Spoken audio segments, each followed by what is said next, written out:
বিসমিল্লাহির রহমানির রহিম। আসসালামু আলাইকুম। কেমন আছেন আপনারা সবাই? আলহামদুলিল্লাহ, আমিও ভালো আছি। আজকে আপনাদের মাঝে আমি নিয়ে আসছি ধনিয়া পাতা চাটনির রেসিপি। তো আমি এখানে দু রকম ধনিয়া পাতা নিয়ে নিয়েছি। আমি এখানে 2 মুঠ বিলাতি ধনিয়া পাতা, যেটা বলে চাশনি পাতা, সেটা নিয়ে নিয়েছি এখানে 2 মুঠ। আর 1 মুঠ পরিমাণ এই ধনিয়া পাতাগুলো নিয়ে নিয়েছি।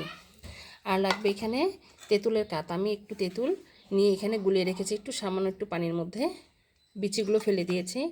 এখানে একটি আমি লেবুর রস নিয়ে নিয়েছি পুরোটাই।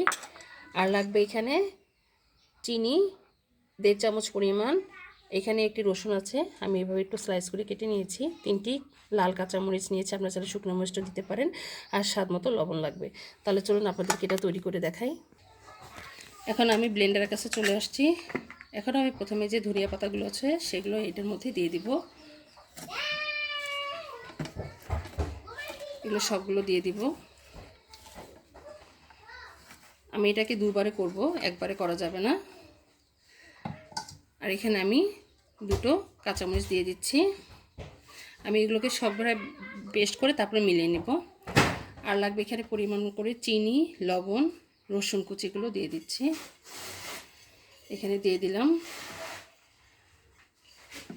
রসুন, কাঁচামরিচ সব দিয়ে দিলাম একত্র করে। এখানে যে লেবুর পানিটা রেখেছিলাম সেটাও দিয়ে দিচ্ছি এর সাথে। এখন আমি যে তেঁতুলের কাঠগুলো আছে সেটাও দিয়ে দিলাম এর মধ্যে। এখন আমরা এটাকে ব্লেন্ড করে নেব।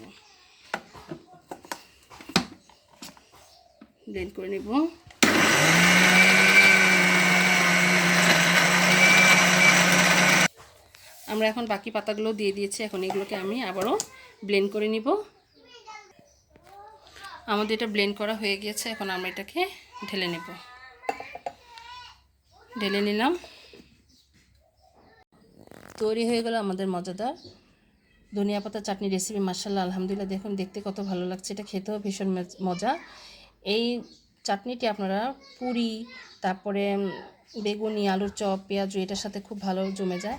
আপনারা অবশ্যই একবার ট্রাই করবেন, ইনশাআল্লাহ আপনাদেরটাও ভালো হবে। এটা টক ঝাল মিষ্টি এরকম এই চাটনিটা হয়েছে। আপনারা অনেক দিন ফ্রিজে রেখে এটা খেতে পারবেন।